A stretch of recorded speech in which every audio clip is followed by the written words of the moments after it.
সিনেমার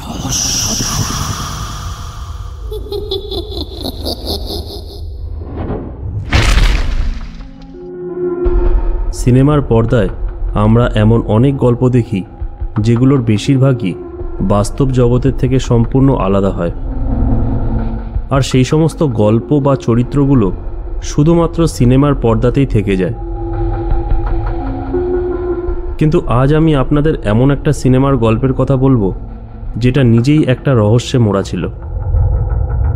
এই সিনেমার গল্পটা এতটাই অভিশপ্ত ছিল যে এটা নিয়ে যখনই কোনো সিনেমা তৈরি করার কথা ভাবা হতো তখনই সেই সিনেমার হিরো কোনো না কোনো কারণে মারা যেত। আর তাই আজ পর্যন্ত কেউ এই গল্পের উপর সিনেমা তৈরি করতে পারেনি। কি ছিল সেই ঘটনাটা? চলুন আর দেরি না করে আজকের এপিসোডে সেটা শুনে নেওয়া যাক।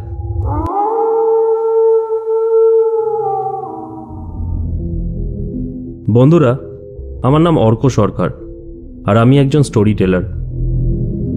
আপনাদের সবাইকে আমার পডকাস্ট চ্যানেল রহস্য ধারায় জানাই অনেক অনেক স্বাগতম। প্রতি রবিবার রাত্রি ৮টার সময় আমি আপনাদের জন্য নিয়ে আসি ভয়ঙ্কর সব সত্যি ঘটনা। যদি আপনারা ভবিষ্যতেও এরকম আরও সত্যি ঘটনা শুনতে চান তাহলে তাড়াতাড়ি করে এই চ্যানেলটাকে সাবস্ক্রাইব করে আমার সঙ্গে জুড়ে থাকুন। চলুন এবার তাহলে শুরু করা যাক আজকের এই রহস্যময় এপিসোডটা।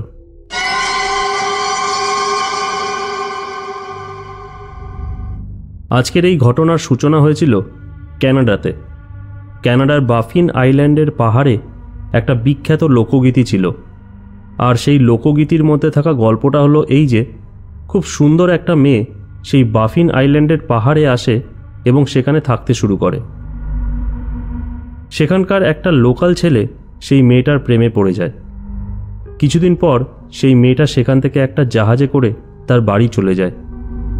কিন্তু এইদিকে সেই ছেলেটা মেয়েটাকে এতটাই ভালোবাসে যে সেও সেই জাহাজের মধ্যে লুকিয়ে মেয়েটার সঙ্গে চলে আসে। এরপর সময় বাড়তে থাকে, আর একদিন ছেলেটা শহরের একটা বড় লোকের মেয়ের প্রাণ বাঁচায়। আর এরপরেই সেই ছেলেটার ভাগ্যের চাকা ঘুরে যায় এবং দেখতে দেখতে সেও বড়লোক হয়ে ওঠে।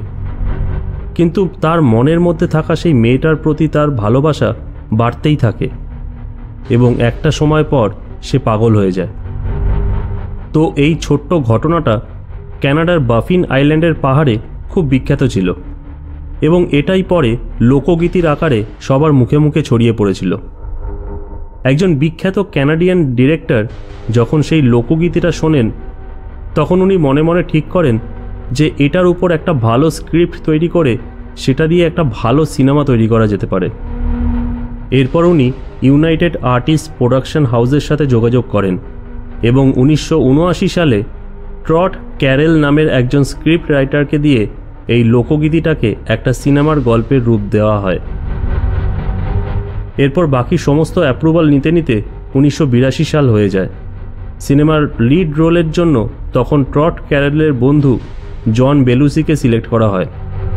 জন বেলুসি সেই সময় হলিউডের একজন নামকরা অ্যাক্টর ছিলেন। 1982 সালের জানুয়ারি মাসে জন বেলুসিকে পুরো গল্পটা শোনানো হয় এবং ওনার গল্পটা শুনে খুব ভালো লাগে। উনি এই সিনেমায় লিড রোলে অভিনয় করার জন্য রাজি হয়ে যান। তখন সিনেমার নাম রাখা হয় অতুক, ATUK। কিন্তু 5ই মার্চ 1982 সালে একটা হোটেলের মধ্যে থেকে জন বেলুসির মৃতদেহ পাওয়া যায়। সেই সময় তার বয়স ছিল মাত্র 33 বছর। পরে পোস্টমর্টমের রিপোর্ট থেকে জানা যায় যে ড্রাগের ওভারডোজের কারণে জন বেলুসির মৃত্যু হয়েছিল। পরে এটা নিয়ে যখন ছানবিন করা হয় তখন জানা যায় যে এভেলিন স্মিথ নামের একজন মহিলা সেই রাতে জন বেলুসিকে ড্রাগ দিয়েছিল এবং সেই ড্রাগের মাত্রা বেশি হওয়ার কারণে জন বেলুসির মৃত্যু হয়। এরপর আবার নতুন করে সিনেমার ডিরেক্টর এবং প্রোডাকশন হাউস তাদের সিনেমার লিড রোলের জন্য অ্যাক্টর খুঁজতে থাকেন। 1986 সালে স্যাম ক্যানিসন নামের একজন দ্বিতীয় হিরোকে এই অতুক সিনেমাটার জন্য সিলেক্ট করা হয়। তারপর 1988 সালে শুটিং শুরু হয়, কিন্তু 8 দিন শুটিং করার পর স্যাম ক্যানিসনের সাথে প্রোডাকশন হাউসের একটা ঝামেলা হয় এবং শুটিংটা বন্ধ হয়ে যায়। এরপর 1992 সালে স্যাম ক্যানিসনের সাথে প্রোডাকশন হাউসের সব ঝামেলা মিটে যায় এবং শুটিং আবার শুরু হয়। কিন্তু তখনই 10 এপ্রিল 1992-তে একটা রোড অ্যাক্সিডেন্টে স্যাম ক্যানিসনের মৃত্যু হয়ে যায়। সেই সময় তার বয়স ছিল মাত্র 38 বছর। কিন্তু সেই সময় একটা রহস্যময় ঘটনা সবার সামনে আসে।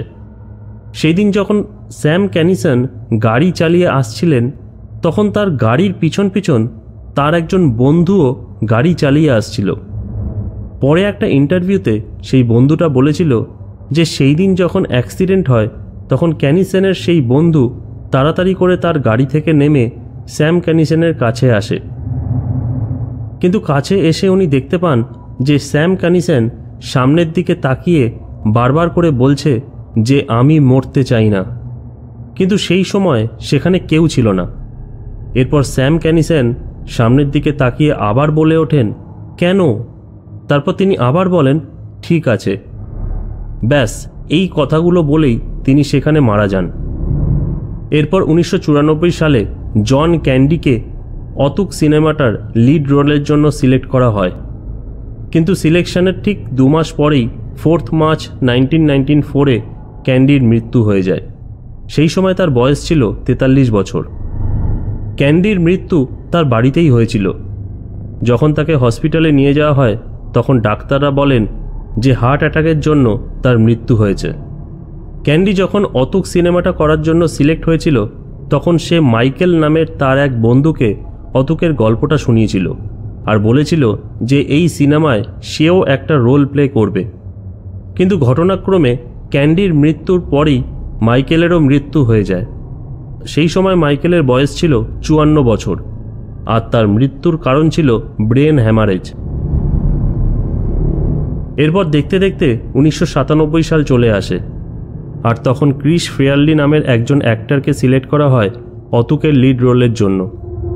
ক্রিস ফেয়ারলি আবার জন বেলুসির খুব বড় একজন ফ্যান ছিলেন, কিন্তু এবারেও সেই অভিশাপ পিছু ছাড়ল না। স্ক্রিপ্ট শোনার কিছু মাস পরেই 18 ডিসেম্বর 1997 সালে ক্রিস ফেয়ারলিরও মৃত্যু হয়ে যায়। ক্রিসের মৃত্যু তার নিজের বাড়িতেই হয়েছিল এবং সবার প্রথম তার মৃতদেহ তার ভাই দেখেছিল।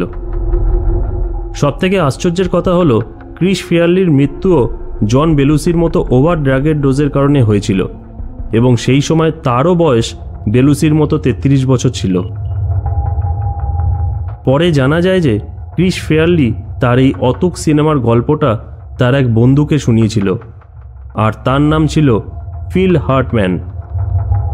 এবং ঘটনাক্রমে ক্রিস ফেয়ারলির মৃত্যুর পর ফিল হার্টম্যানও তার স্ত্রীর হাতে গুলিবিদ্ধ হয়ে মারা যায়। পরে ফিল হার্টম্যানের স্ত্রী নিজেকে গুলি করে আত্মহত্যা করে নেয়। আর এইভাবেই এই সিনেমার স্ক্রিপ্টটাকে কেন্দ্র করে মোট 7খানা মৃত্যুর ঘটনা ঘটে যায়। আর তারপরেই ধীরে ধীরে এই সমস্ত ঘটনাগুলো মিডিয়ার নজরে চলে আসে। সিনেমার রাইটার ট্রট ক্যারেল এই সমস্ত ঘটনাকে একটা কাকতালীয় ঘটনা বলেন, কিন্তু সবাই বলতে থাকে যে এই গল্পের স্ক্রিপ্টটাই অভিশপ্ত। এই গল্পের চরিত্রে যে অভিনয় করবে সেই মারা যাবে। এরপর অ্যাক্টরদের মনেও ভয় ঢুকে যায় এবং তারা একের পর এক সবাই এই সিনেমাটাকে রিজেক্ট করতে থাকে। তাই শেষ পর্যন্ত ইউনাইটেড আর্টিস্ট প্রোডাকশন হাউস এবং স্ক্রিপ্টের লেখক ট্রট ক্যারেল যৌথভাবে ডিসিশন নেয় যে এই গল্পের উপর তারা আর কোনো মুভি বানাবে না এবং তারা এই গল্পের স্ক্রিপ্টটাকে একটা বাক্সে বন্ধ করে রেখে দেন। সেই দিন থেকে এখনো পর্যন্ত অতুকের গল্পটা নিয়ে আর না তো কেউ কখনো আলোচনা করেছে আর নাই এটাকে নিয়ে কেউ সিনেমা বানাবার কথা ভেবেছে।